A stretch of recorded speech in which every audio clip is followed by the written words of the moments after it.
ఇప్పుడు దైవం గురించి రకరకాల చర్చలు, నేను ఒక చిన్న కొత్త కాంటెక్స్ట్ తీసుకొచ్చిన, కామన్ మ్యానే సరే కొంచెం యూట్యూబ్ ఛానల్ ఉంది, కొంతమంది విన్నారనుకుందాం. నేనేం చెప్పాను, ఉన్నాడా లేడా అన్నది వేరు. ఉన్నాడనుకుంటే అథెయిస్టు, లేడనుకుంటే థెయిస్టు. థెయిస్ట్ ఉల్టా ఆపోజిట్, అంటే నాస్తిక ఆస్తికవాదాలు. అట్లా కాకుండా నేనేమంటా ఉండని అంటున్నా. ఇప్పుడు ఒకప్పుడు అమెరికా ఉందని తెలీదు, కానీ ఉంది కదా. సో నీకు తెలియనంత మాత్రాన లేదని కాదు. సో ఈ కాంటెక్స్ట్ అనేది నాకు బాగా ఎన్చాంటింగ్ సబ్జెక్ట్. నేను కూడా చాలా కాలం, నేను బ్రాహ్మణ కుటుంబంలో పుట్టిన, మా ఇంట్లో కూడా కంచు విగ్రహాలు ఉండేవి, పూజలు చేసేవాళ్ళు, వ్రతాలు చేసేవాళ్ళు, నా చుట్టుపక్కల ఉన్న వాళ్ళు హోమాలు చేసేవాళ్ళు, ఉపవాసాలు చేసేవాళ్ళు. ఇవన్నీ బలంగా ఉన్న సాంప్రదాయాల్లోనే ఉన్నా నేను. కాకపోతే నాకు ఈ క్యూరియాసిటీ అనేది ఎట్లా వచ్చిందంటే, ఒకవేళ ఉంటేది ఏమిటి, దాని తత్వం ఏమిటి, మనకు ఎట్లా తెలుస్తుంది?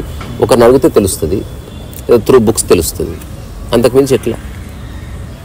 అక్కడి నుంచి ఆ దేవుడు అనే కాంటెక్స్ట్కి భిన్న పార్శ్వాలు నేను చూశాను నా అధ్యయనంలో. నేను మాట్లాడేది అందరికి కొంచెం కన్ఫ్యూజింగ్ ఎందుకు ఉంటుందంటే, ఒక ఆస్పెక్ట్ విని ఇంకో ఆస్పెక్ట్ వినగానే షాక్ తింటారు. అన్ని ఆస్పెక్ట్స్ సెంటర్కి వస్తే ఒకటే ఉంది, అదేంది, ఇట్ ఈస్ ఇండిస్క్రైబుల్. ఏదైతే అనిర్వచనీయమో అది దైవం అని చెప్పారంతే. సో మనిషి యొక్క నిర్వచనానికి అందేది ప్రతి ఒక్కటి అది మనసే. ఫర్ ఎగ్జాంపుల్ చెప్తా, అనిర్వచనీయమైంది ఈ పార్క్లో ఏమన్నా ఉందా?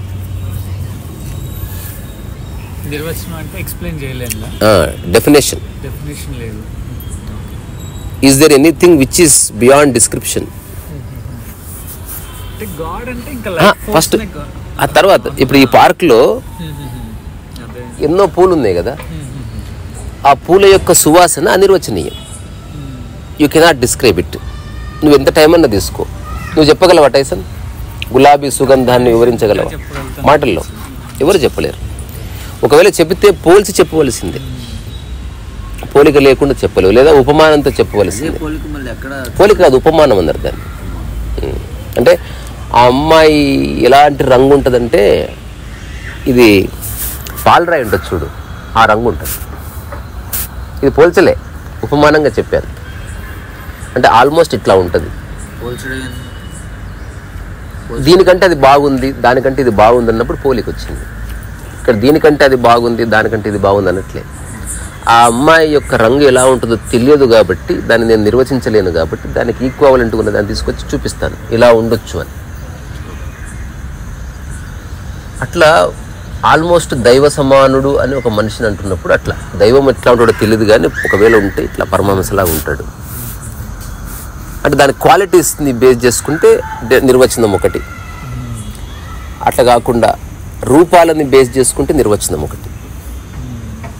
ఒక వ్యక్తి, అదే ఇప్పుడు ఉదాహరణకి వినాయకుడు అంటే ఆకారం, ఆకారాన్ని ఆరాధించినవా నీ యొక్క కథ వేరే. మళ్ళీ అందులో డిఫరెంట్ పంచముఖ ఆంజనేయ స్వామి, మేము పంచముఖ ఆంజనేయ స్వామిని మేము ఆరాధించాము అంటాడు ఒకటి. అంటే అక్కడ మళ్ళీ డిఫరెన్సెస్ వస్తాయి. అట్లా కాకుండా అసలు వినాయకుడు ఎవరు, వినాయకుడి యొక్క మూలతత్వం ఏంది అంటే కొన్ని పాయింట్స్ వస్తాయి. అదేంది, ఒక సహజమైన జ్ఞానాన్ని కలిగి ఉన్నవాడు, తర్వాత తండ్రి చుట్టూ తిరిగి ఈ లోకాలన్నీ తిరిగాను అని అనుభూతి చెందినవాడు. ఇట్లేవో ఏవో కొన్ని పాయింట్స్ వస్తాయి. అవి నీలో దర్శించుకుంటే వినాయకుడి యొక్క తత్వం నీలో వచ్చినట్టని ఒక వ్యాఖ్య. అట్లా పరమాత్మ అన్నప్పుడు డిస్క్రిప్షన్ వేరు, భగవంతుడు అన్నప్పుడు డిస్క్రిప్షన్ వేరు, దేవుడు అన్నప్పుడు డిస్క్రిప్షన్ వేరు, దైవత్వం అన్నప్పుడు డిస్క్రిప్షన్ వేరు, దైవం అన్నప్పుడు డిస్క్రిప్షన్ వేరు. ఇందులో పర్సనల్ ఉన్నాయి, కల్ట్ బేస్డ్ ఉన్నాయి, vast majority of people accept చేసినవి కొన్ని ఉన్నాయి. ఆకార సాకార నిరాకార తత్వాలుగా చెప్తున్నారు. సో అందుకే మనుషులు కొట్లాడుతున్నారు. బికాస్ ఎవరు నిర్వచించే, ఇప్పుడు స్టీల్ చెంబు గురించి ఎవరన్నా కొట్లాడుతున్నారా? స్టీల్ చెంబు ఎలా ఉంటుందంటే ఎవరైనా చెప్తారు, కానీ దైవత్వం ఎట్లా ఉంటుందంటే ఎవరికి తెలియదు. కాబట్టి నేను అనుకునేది దైవత్వం అని ఒక గుంపు, అది కాదు మేము అనుకునేది దైవత్వం అని ఇంకో గుంపు, అట్లా కొట్లాడుకుంటున్నారు. ఇప్పుడు ఏంది నీ ప్రశ్న? యాక్చువల్లీ అసలు అందరు చెప్పేది నార్మల్గా, అంటే కొంచెం స్పిరిచువల్ సైడ్ చెప్పేది, మన యూనివర్స్లో జస్ట్ ఒక లైఫ్ ఫోర్స్ ఉంది, ఆ లైఫ్ ఫోర్సే గాడ్. గాడ్ అనేది సపరేట్ కాదు, అంతే. ఇది ఓకే ఓకే అంటే అర్థం అవుతుంది. బట్ కొంతమంది ఏమో దేవుడు ఉన్నాడు, దేవుడే క్రియేట్ చేశాడు అంటారు. కాదు ఇప్పుడు నువ్వు వచ్చిన ఫస్ట్ స్టేట్మెంట్లోకి కొంచెం తొంగి చూడాలి. ఒకవేళ యూనివర్స్లో ఉన్నది లైఫ్ ఫోర్స్ ఒక స్టేట్మెంట్ అయిపోయింది కదా, ఆ లైఫ్ ఫోర్సే గాడ్లీనెస్ అయిపోయింది, నాట్ గాడ్. గాడ్లీనెస్, గాడ్ అంటే రూపం వల్ల. సి యాజ్ ఎ పర్సన్ నీకు ఒక రూపం ఉంది, యాజ్ ఎ క్వాలిటీ దానికి ఏ రూపం లేదు. ఇప్పుడు నీలో మంచితనం ఉంది, మంచితనానికి రూపం లేదుగా, కానీ యాజ్ ఎ పర్సన్ నీకు ఒక రూపం ఉంది. అందుకని రూపం దాటితే క్వాలిటీ అనేది బియాండ్ బౌండరీ. అట్లా ఇప్పుడు యూనివర్స్లో ఉన్న లైఫ్ ఫోర్సే దైవం అనుకున్నప్పుడు, దైవత్వం అనుకున్నప్పుడు, గాడ్లీనెస్ అంటే దైవత్వం అంటే నిరాకారం యొక్క స్థితి. ఇప్పుడు ఎవరైతే చెప్తున్నారో ఆ లైఫ్ ఫోర్స్ అతనిలో కూడా ఉంది కదా, తద్వారా అతనే దైవం, లేదా అతనిలో కూడా ఆ దైవత్వం యొక్క క్వాలిటీస్ ఉన్నాయి. అందుకే ఏమన్నారు, నేను దేవుణ్ణి కాదు కానీ నాలో దైవిక లక్షణాలు ఉన్నాయి అని చెప్పిన వాళ్ళు కొందరు ఉన్నారు. I'm not God but I have godliness. ఈ రిజల్ట్కి ఎలా వచ్చారు అసలు? అంటే కొంతమంది ఏమో మనిషి యొక్క తీక్షణమైన చూపు వల్ల. అంటే ఇప్పుడంటే మనకి టెక్నాలజీ, వాట్సాప్ ఇవన్నీ ఉన్నాయి కాబట్టి టైంపాస్ అవుతుంది. జస్ట్ ఇదే కాన్వర్జేషన్ 1000 ఏళ్ల క్రితం అనుకో, మనకి ఆధారభూతమైన ఒక పుస్తకం లేదు, అట్లీస్ట్ చాట్ జీపీటీ చూద్దామంటే అది లేదు, అడుగుదామంటే ఒక పండితుడు ఇంటి పక్కన లేడు. అంటే ఇప్పుడు మనకు తెలియని దాని గురించి కంక్లూషన్కి ఎలా వచ్చేస్తాం? అంటే మనకి కంక్లూజన్ రావడానికి రియల్ కంక్లూజన్ ఎప్పుడు వస్తుంది? What's ever you are perceiving, దాని మూల శ్రోత నీలోనే ఉందని తెలుసుకోవడంతో కంక్లూజన్ వచ్చింది. ఎగ్జాంపుల్, ఒక ఓల్డ్ సామెత మీకు తెలిసి ఉంటుంది, బిడ్డ ఆకలి తల్లికి తెలుసు, మరి బిడ్డ రోగం తల్లికి తెలియదుగా, ఎందుకంటే ఆమె డాక్టర్ కాదు కాబట్టి. ఒకవేళ తల్లి డాక్టర్ అయితే ఈ 2 స్టేట్మెంట్స్ అప్లికబుల్. బిడ్డ ఆకలి తల్లికి తెలుసు, బిడ్డ రోగము తల్లికి తెలుసు. సో ఆకలి నీకు అనుభవం కనుక అది గుర్తించగలుగుతున్నావు, అంటే నీకు స్వానుభవం అయింది కాబట్టి that is very easy to understand the others emotion also. So ఏది నీకు స్వానుభవం కాదు అదంతా హెడ్ నుంచి వస్తుంది. స్వానుభవం అయింది అని చెప్తున్నది బియాండ్ హెడ్, అంటే బియాండ్ మైండ్ నుంచి వస్తుంది. సో ఈ ఆకలి అనేది ఒక యూనివర్సల్ ఫినామినా. సో బిడ్డ ఆకలి తల్లికి తెలుసు అంటే ఒక కుటుంబానికి సంబంధించింది. నాలో ఆకలి ఉంది కాబట్టి ఎవడ ఆకలితో ఉన్నా తీరుస్తా అనగానే డొక్కాసితం వచ్చేసింది, యూనివర్సాలిటీ వచ్చేసింది. అప్పుడు ఆమె జాతి కులమత విభేదాన్ని విచక్షణ లేకుండా ఎవ్వరు తన సమక్షంలోకి వస్తే వాళ్ళకి ఆహారం పెట్టింది. అట్లా అన్ని ఆశ్రమాల్లో ఆహారానికి ఎందుకు అంత ఇంపార్టెన్స్ ఉంటుంది? అసలు ఏ విభజన లేకుండా, తారతమ్యాలు లేకుండా మనిషి అనుభవించే ఒకానొక ప్రత్యక్ష స్థితుల్లో ఆకలి ఒకటి. చైతన్యం కూడా అటువంటి స్థితి, కానీ అది మళ్ళీ ఎక్స్ప్లెయిన్ చేయడానికి సాధ్యం కాదు కాబట్టి అది ప్యూర్లీ పర్సనల్ అయిపోతుంది. ఇప్పుడు నాలో ఉన్న చైతన్యం ఉందని తెలిస్తే నీలో కూడా చైతన్యం ఉందని చూస్తాను. చైతన్యం అంటే మనం కాన్షియస్గా ఉన్నాం, అదే కదా చైతన్యం. అది కాదు, నువ్వు కాన్షియస్గా లేవు, ఇన్ఫర్మేషన్ బేస్డ్ కాన్షియస్ ఉన్నావు. Okay. So beyond information there is consciousness. అంటే మనిషికి 2 రకాల చైతన్యాలు ఉన్నాయి. టెయింటెడ్ కాన్షియస్నెస్ ఉంది అండ్ ప్యూర్ కాన్షియస్నెస్ ఉంది. ప్యూర్ కాన్షియస్నెస్ అంటే భాషకు అతీతమైనది ఏదైనా ఉందా? నువ్వేం చెప్పినా భాషలో చెప్పవలసిందే కదా. అంటే కాకుండా భాషాతీతమైనటువంటి స్థితుల గురించి మనం మాట్లాడుతున్నాం.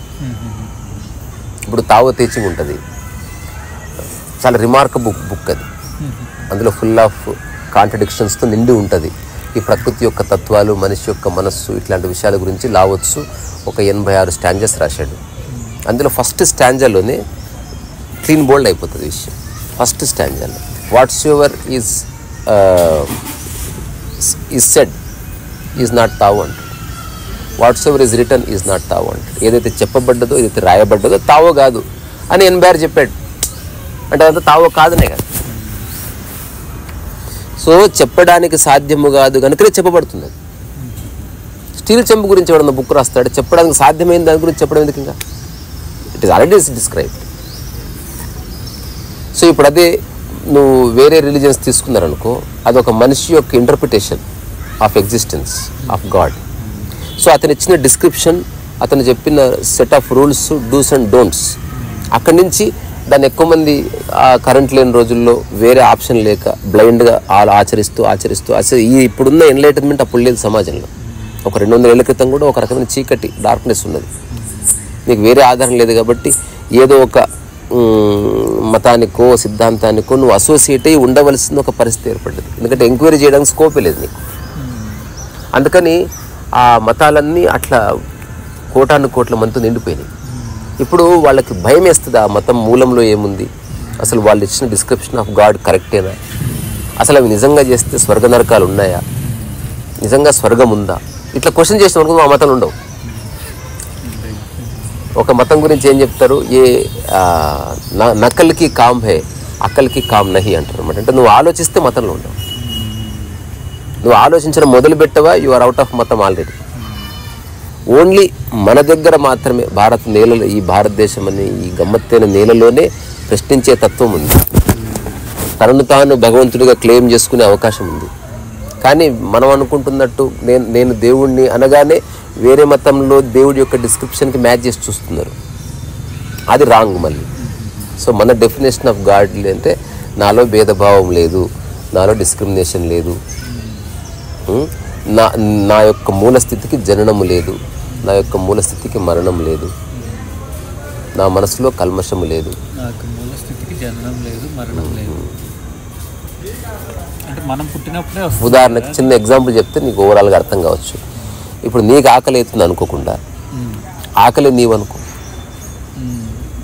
అప్పుడు శరీరంలోకి రోజు నువ్వు వస్తున్నావా లేదా? ఇట్లా చూడు, అంటే జస్ట్ ఉల్టా పల్టా మార్చి చూడు. వేదం కానీ లేకపోతే గీతా సారాంశం కానీ ఎట్లయితే చదువుతున్నావో దానికి ఉల్టా చూస్తే చాలా బాగుంటుంది. దాని కిక్ అదొక సరదా ఎక్స్పెరిమెంట్ లాగా.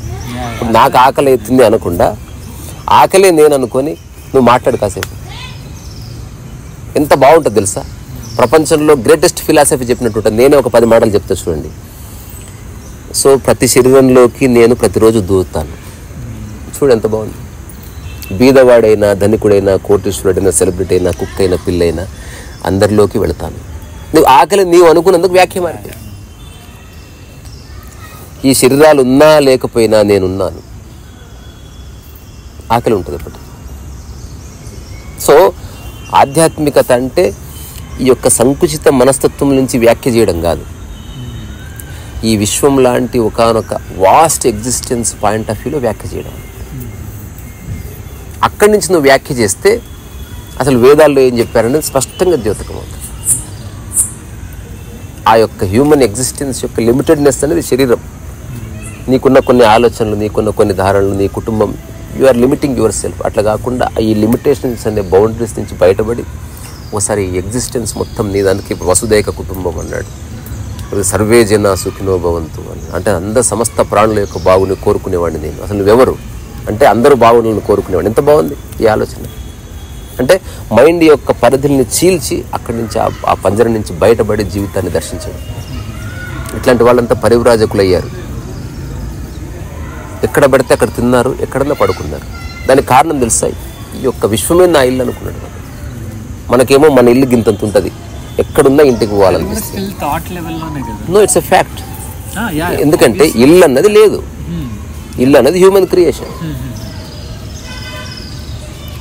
నిద్ర అన్నది ఎగ్జిస్టెన్స్. కానీ నువ్వు రిజిస్ట్రేషన్ చేయించుకోలేవు, అంతే. క్లెయిమ్ చేసుకోలేవు. సో ప్రపంచంలో క్లెయిమింగ్ ఉంటుంది, ఎగ్జిస్టెన్స్లో క్లెయిమింగ్ ఉండదు. ప్రపంచంలో రికగ్నిషన్, ఐడెంటిటీకి ఒక ఇంపార్టెన్స్ ఉంటుంది. ఎగ్జిస్టెన్స్లో identity is lost and there is no recognition. Why? Because there is nobody to recognize you. ఇప్పుడు ఈ సమస్త విశ్వం అంతా నీ యొక్క శరీరం అనుకున్నప్పుడు నిన్ను గుర్తించేది ఎవరు? ఇంకా అంటే నీ చెయ్యి నిన్ను అందరూ గుర్తించారు. ఇది ఎట్లుందంటే ఒకటి ఏడుస్తూ కూర్చున్నాను, ఎందుకంటే అందరు షేక్ హ్యాండ్ ఇచ్చారు కానీ నా చెయ్యి నాకు షేక్ హ్యాండ్ ఇవ్వలే అని ఏడిచినట్టు ఉంటుంది. నీ చెయ్యి నీకు షేక్ హ్యాండ్ ఎందుకు ఇస్తుంది? అది నీలో భాగమైనప్పుడు. ఎప్పుడన్నా నీకు నువ్వు శబాష్ అనుకున్నావారా పెయింటింగ్ వేసి? నీకు నువ్వు ఎట్లా అనుకుంటావు? నీవు నేను ఒకటని తెలుసుకున్నప్పుడు నీ అప్రిసియేషన్ ఎందుకు కోరుకుంటాను నేను? Everything is okay. సో ఇది ఒక మనం లైఫ్ని 2 పార్శ్వాల్లో చూసినప్పుడు ప్రాపంచిక విషయాలు, ఇరుక్కునేవి, బంధాలు అనేవి ఈ యొక్క నారో మైండ్నెస్ వస్తాయి ఎవరికైనా. ఇవి అర్థమైంది. బట్ నా క్వశ్చన్ ఏంటంటే, ఒకటి ఎక్కడో ఒక దేవుడు ఉన్నాడు అని చెప్పడం స్టూపిడిటీ, తెలియకుండా చెప్పేస్తున్నాం అంతే. మనకి ఎవరికి తెలియదు ఉందని. బట్ దీని ఆపోజిట్ సైడ్ కూడా అసలు దేవుడే లేడు అంటే లైఫ్ ఫోర్సే దేవుడు అని క్లెయిమ్ చేస్తారు కదా, అది కూడా ఎలా క్లెయిమ్ చేస్తున్నారు? నీవే కారణం. మనం ఒక టైటిల్ పెట్టాం, ఇప్పుడు దేవుడు అన్నప్పుడు అనగానే అందుకే ఆ పదాలు వాడవద్దు. ఆ పదాలు వాడగానే దానికి ఇంతకుముందుకు అంటుకున్న భావజాలం అంతా వచ్చేస్తుంది. ఇప్పుడు దేవుడు అనగానే దాని భావజాలం, ఇప్పుడు నేను ధ్యానం చేస్తావంటే నువ్వు అందరం చేస్తావన్నావు, కొన్ని ఎవరెవరు ఏం చేస్తున్నారు దాని పేరు మీద అది తెలియదుగా, ఆ జార్గాన్ అంతా వచ్చేస్తుంది అన్నట్టు. అట్లా కాకుండా లైఫ్ ఫోర్స్ ఉంది, అది ఎగ్జిస్టెన్షియల్ ట్రూత్, అక్కడ ఆపేద్దాం. ఇంకా let's not call it God or whatever, there is something. నేను దీనికి నా ఆత్మకథలో ఒకటి రాసిన, నిరంతర అకారణ కదలిక అని ఆపేస్తుంది. I did not say it's God or something. So ఆ నిరంతర అకారణ కదలికలో నేను ఒక భాగం. ఆ నిరంతర అకారణ కదలికకు నేను చేయూతనిస్తున్నా.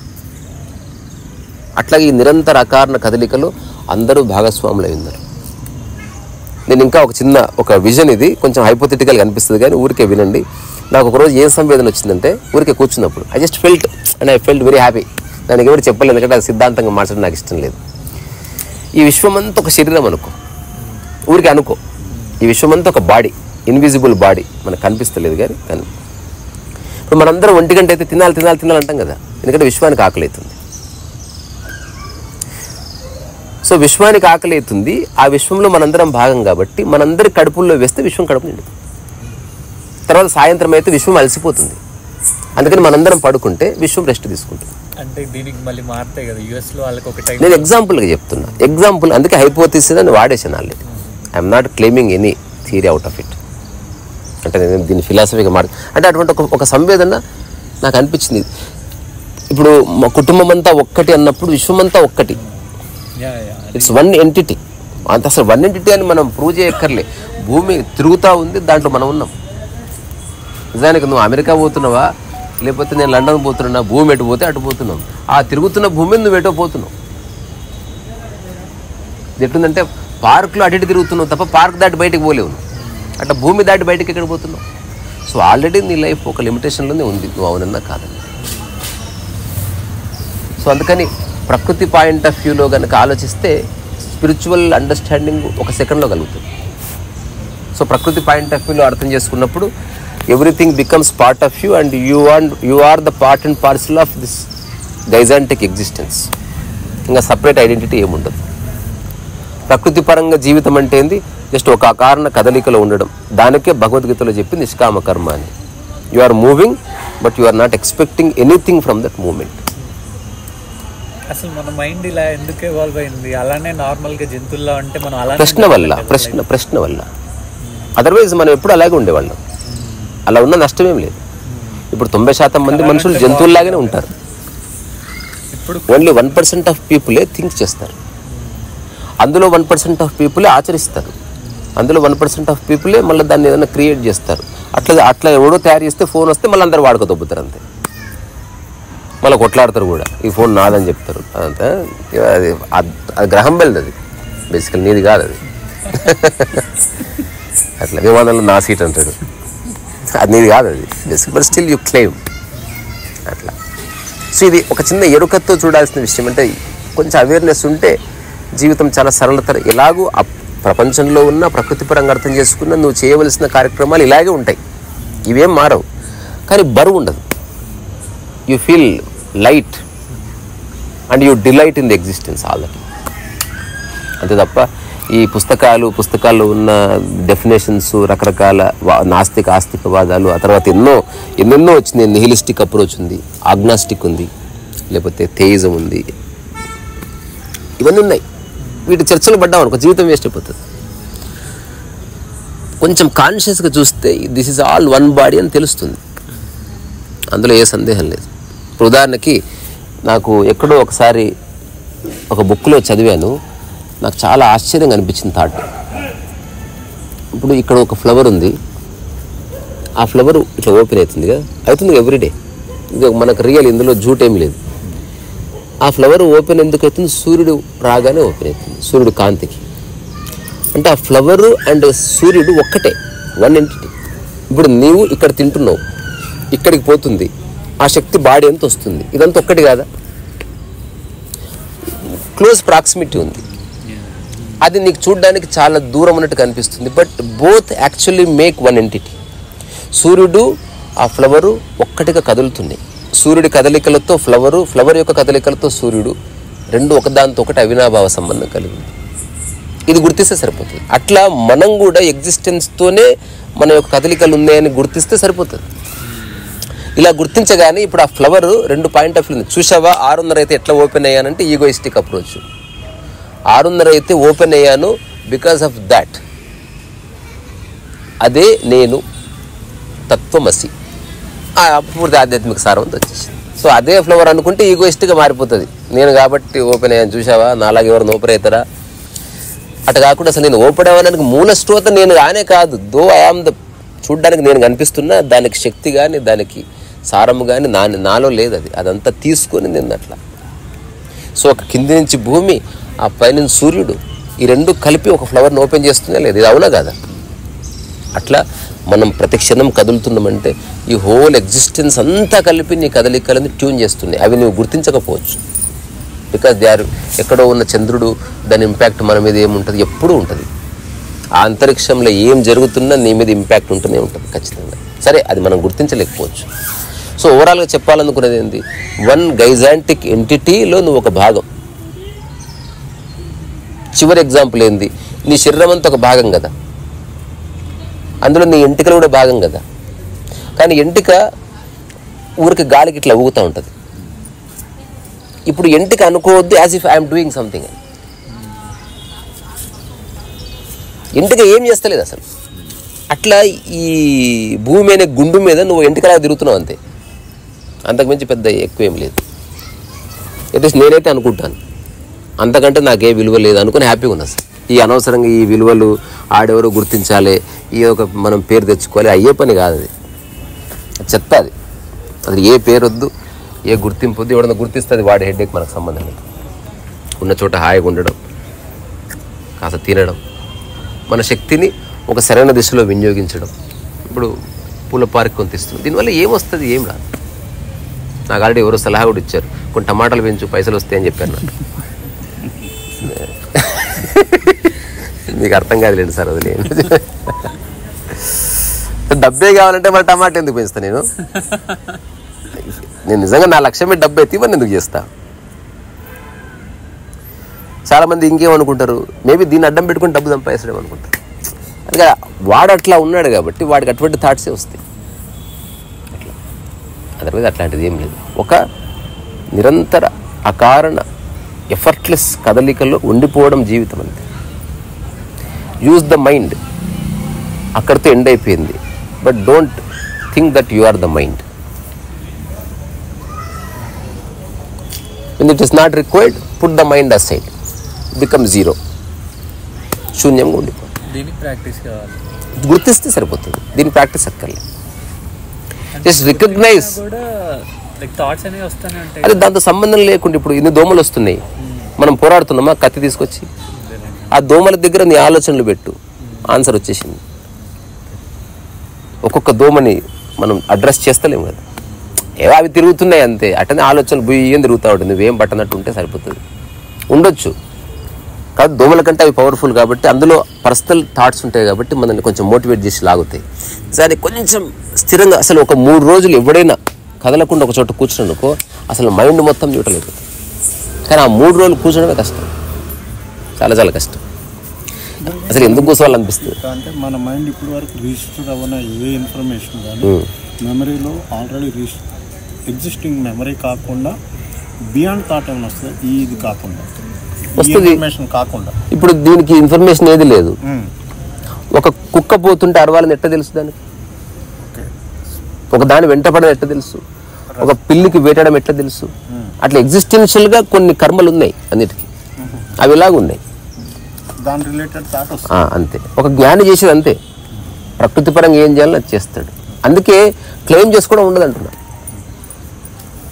ఇది రోజంతా మురిగినా ఇది పద్మశ్రీ ఏం కోరుకోదు. 15 ఏళ్ళుగా మురుగుతున్న అవిశ్రాంతంగా ఎవరైనా గుర్తిస్తారో అయిపోయి ఇరుక్కపోయింది. అది సారాంశం ఒక్కటే అబ్బా, గుర్తింపుకు అతీతంగా నీవు పని చేయి, క్లెయిమ్ చేసుకోకు. ఎవరన్నా గుర్తించిండ్రా పొంగిపోకు, ఎవరైనా తిట్టారా బాధపడకు, ఏదన్నా వచ్చిందా ఎగిరి గంతులేయకు, ఏదన్నా పోయిందా సాడ్ ఫేస్ పెట్టకు. వీటన్నిటికీ అతీతంగా స్థిరముగా ఉండు. ఆ స్థిరత్వం అన్నది ప్రకృతి యొక్క మూల స్థితి. అంతే. అది దాన్ని నువ్వేమైనా అనుకో, అది భాషకు అతీతం. ఇప్పుడు దేవుడు అన్నది కూడా భాషనే కదా. నేను అందుకే కొత్త పదం అనుకున్నాను, లక్కీ ఊటప్ప అంటే ఏంటంటే ఇట్ హ్యాస్ నో మీనింగ్. చాలా అద్భుతమైన కథలు ఉన్నాయి దీనికి సంబంధించినవి. ఒక వ్యక్తి గురువు దగ్గరికి వస్తాడు. ఇప్పుడు నేను ఒక మత గ్రంథం చదువుతున్నా, మరి అట్లా చదివితేనే కదండి అదే పవర్ఫుల్ కదా అంటే, నువ్వు నమ్ముతున్నావు కాబట్టి అదే పవర్ఫుల్ అంటే దానికి మరి పూజ చేయాలి కదండి అంటే, అది నువ్వు నమ్ముతున్నావు కదా చేయమంటాడు గురువు. వెళ్ళి మత గ్రంథానికి పూజ చేస్తూ ఉంటాడు. మళ్ళీ ఒక వారం తర్వాత వస్తాడు, ఏమైందిరా అంటే ఆ మత గ్రంథాన్ని ఎలుక తినేసింది గురువు గారు, సో ఎలుక పవర్ఫుల్ అనిపిస్తుంది నాకు, సో నేను ఎలుకను పూజించను అంటే, నీ లాజిక్ ప్రకారం పూజించవలసింది అంటాడు. ఎలుకను పూజిస్తాడు, 4 రోజులు హ్యాపీగా ఉంటాడు, బాగుందండి ఎలుక బాగుంది, అదే నా దైవం అంటాడు. ఆ తర్వాత పిల్లి వచ్చి తిన్నది, ఇప్పుడు పిల్లిని పూజిస్తాడు. తర్వాత పిల్లిని కుక్క తిన్నది, కుక్కను పూజిస్తాడు. ఇక్కడతో ఆగింది కథ. సంవత్సరం గడిచింది, కుక్కనే దైవం అండి, ఇది ఫిక్సింగ్. ఆ తర్వాత ఒకసారి వచ్చాడు, ఇప్పుడు చాలా పెద్ద ఇష్యూ వచ్చింది గురువు అంటే, నిన్న రొట్టె ఎత్తుకపోయిందని నా భార్య దాన్ని చంపేసింది కొట్టి, ఇప్పుడు అది పవర్ఫుల్ అనిపిస్తుంది నాకు, నేను దేనిన్న పూజించగలను కానీ దాన్ని పూజించలేనండి అన్నట్టు. నాకు దాన్ని చూస్తేనే చిరాకు తప్పుతా. అంటే నువ్వు దైవం అని చెప్పినప్పుడు నీ చిరాకు అవన్నీ తీసుకురావద్దయా, గో అండ్ ప్రే అన్న తర్వాత, ఇక నేను మీరు చెప్పారు కాబట్టి నా లాజిక్ ఫిట్ అవుతుంది కాబట్టి నా మనసు చంపుకొని దాన్ని పూజిస్తాను అని, పోయి కూర్చో పూజ చేయాలి ఎవరా ఎక్కువ మాట్లాడుతున్నావు అవలా కూడా ఆవిడక అని చెప్పి కొట్టిందంట. అమ్మో షీజ్ యాంగ్రీ గాడ్, కొడుతుంది. అరే మచ్చిగా చేసుకోరా అబ్బాయి. ఇప్పుడు చాలా మంది పూజలు చేస్తారు జయ శ్రీ అని పాడతారు, పాడు. సో బంగారం గింగారం పెట్టాడు, శాంతించింది అమ్మవారు. తర్వాత ఇతను రావట్లేదు ఇంకా భూబల్ల.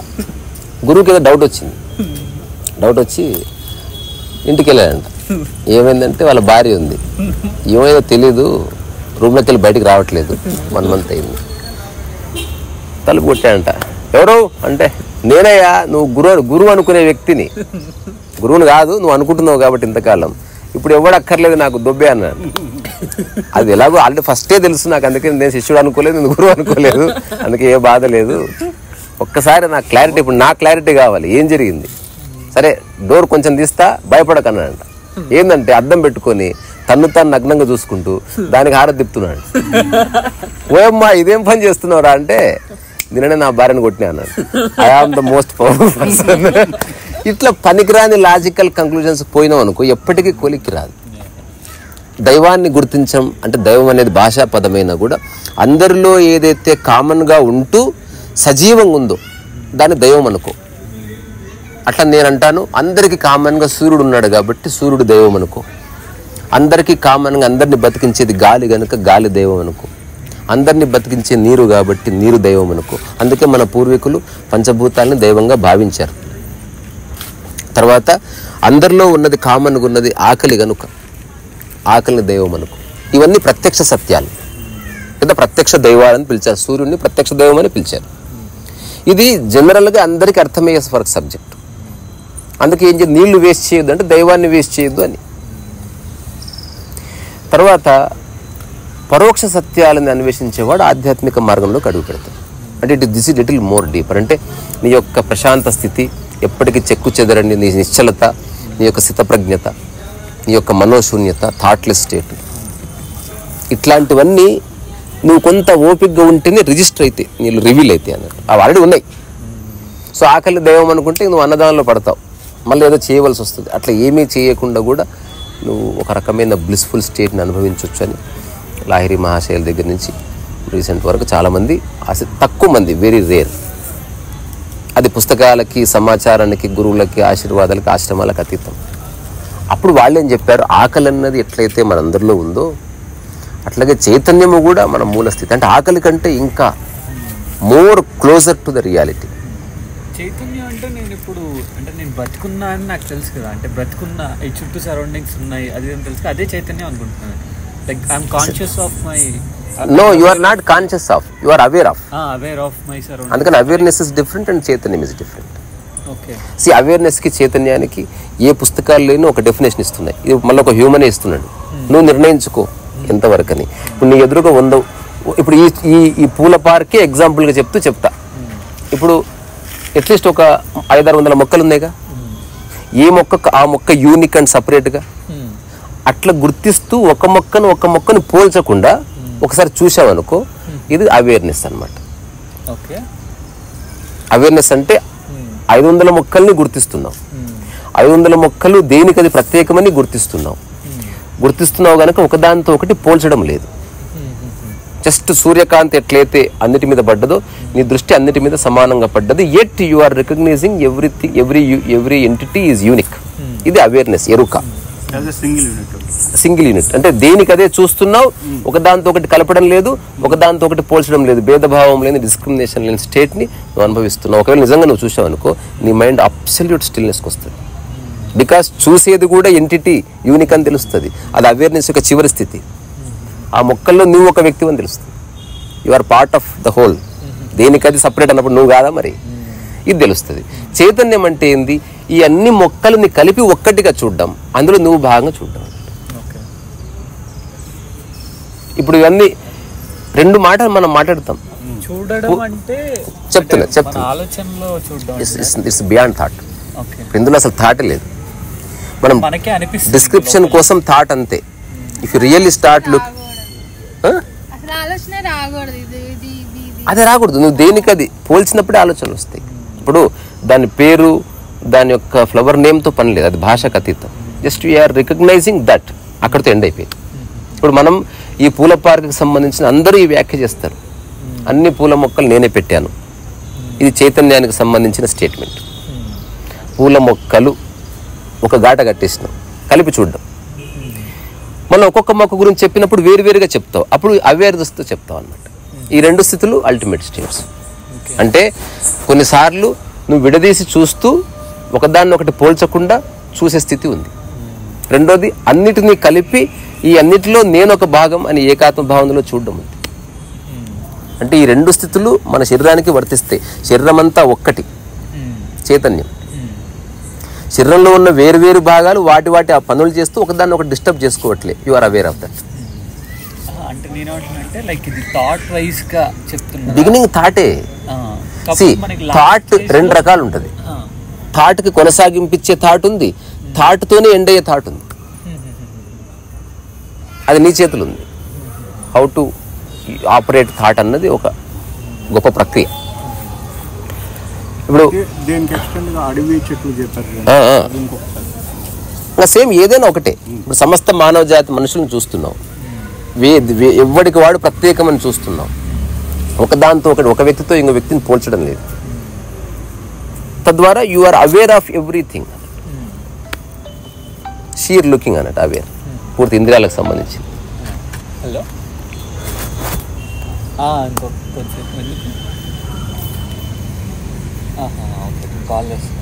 ఒక మనిషి ఇలా ఉండాలి అనే ఏమన్నా మీకు ఐడియల్ పర్సనాలిటీ అట్లా ఏమన్నా ఉందా? అసలు మనిషి ఎలా ఉండాలో ఎవరికి తెలియదు. కానీ ఎలా ఉండాలన్నది ప్రకృతిపరంగా ఒక్కటే సూత్రం ఉంది, సామరస్యం చెడగొట్టకు. That's all. Whatsoever you do. నువ్వు కోట్లు సంపాదించు, బట్ సామరస్యం చెడగొడుతున్నావా, యు ఆర్ నాట్ హ్యూమన్. నీలో ఏదో ఒక జంతు ప్రవృత్తి వచ్చేసింది. అట్లా కాకుండా రియల్ హ్యూమన్ ఎవడు? తను ఎక్కడుంటే అక్కడ సామరస్యాన్ని కాపాడుతాడు. తన ప్రయత్నం అంతా వాళ్ళ ప్రయత్నం అంటే గొప్ప ఎఫర్ట్ ఏముండదు. ఏం చేసినా సామరస్యం కోసం చూస్తాడు. తను ఎక్కడుంటే అక్కడ సామరస్యమే ఉంటుంది. బికాస్ తన కోర్ ఎగ్జిస్టెన్షియల్ ట్రూత్ అది. తర్వాత అవేర్నెస్ ఉంటుంది, చైతన్యం ఉంటుంది. ఈ 2 ఒకటే కాయిన్ యొక్క 2 స్థితులు. A person says that I'm aware, it simply means he's conscious also. అంటే నువ్వు దేనికి అది చూస్తున్నప్పుడు అవేర్గా ఉన్నావు, అన్ని కలిపి చూస్తే చైతన్యం ఉన్నావు అంతే. 2 నీవే. ఈ క్షణం అనుకుంటే నేను ఈ పార్క్ పట్ల అవేర్గా ఉన్నాను, ఇప్పుడే చైతన్యంతో ఉన్నాను. అంటే అన్నిటినీ కలిపి చూశానా, అన్నిట్లో నన్ను నేను కలిపేశానా, చైతన్యం. అన్నిటినీ వేరువేరుగా చూస్తున్నాను, నేను కూడా ఒక వేరు, బట్ దేనికి అది యూనిక్. ఈ డైవర్సిటీని గుర్తించడం అవేర్నెస్. అంటే ఇక్కడ నాకు ఇంకొంచెం క్లియర్గా అర్థం కాదు. ఇక్కడ ఎక్కడ కూడా నాది నీది అనేది లేదు. నాది నీది వచ్చింది అవేర్నెస్ కానీ చైతన్యం కానీ పాక్షికం అయిపోతుంది, పార్షియల్. ఇంకోటి నేను ఏమంటున్నా అంటే లైక్ ఒకటి అంటే కాన్షియస్నెస్ అంటే ఇవంతా ఒకటే అని మనకు అనిపించడం అంటున్నారా?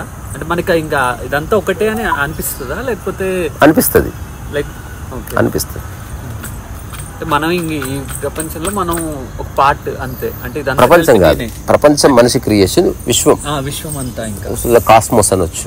అట్లా ప్రపంచం అనేది మనిషి క్రియేషన్. మనం శరీరం మీద టాటూ వేయించుకుంటాం కదా, అట్లా భూమి మీద వేసిన టాటూ అన్నట్టు. ఓకే. అంటే నాకేమో ఇప్పుడు లాజికల్గా అర్థమవుతుంది ఇదంతా ఒకటే అనేసి, బట్ మనకి ఆ కాన్షియస్నెస్ అంటే అందుకే సాధన, ఈ విషయం గురించి సాధన చేయడం అంటే ఏదో బట్టి ఏదో చేయడం కాదు. నువ్వు రేపు వచ్చినప్పుడు ఒక్కడికి కూర్చొని just look at this plants. ఇప్పుడు నీ మైండ్ ఎక్కడ ఒరిజినేట్ అవుతుంది? When you start comparing. నీ మైండ్ ఎప్పుడు వస్తుంది? ఆ మొక్క నేనే నాటాను, చెడిపోతుంది అన్నట్టు. నీ అవేర్నెస్లో సెల్ఫ్ వచ్చేసింది, సెల్ఫిష్నెస్ వచ్చింది. అసలు ఏమీ లేకుండా, భేదభావం లేకుండా చూసే చూపు ఉదయిస్తుంది. మీరు అబ్సల్యూట్ విట్నెస్గా ఉంటామండి.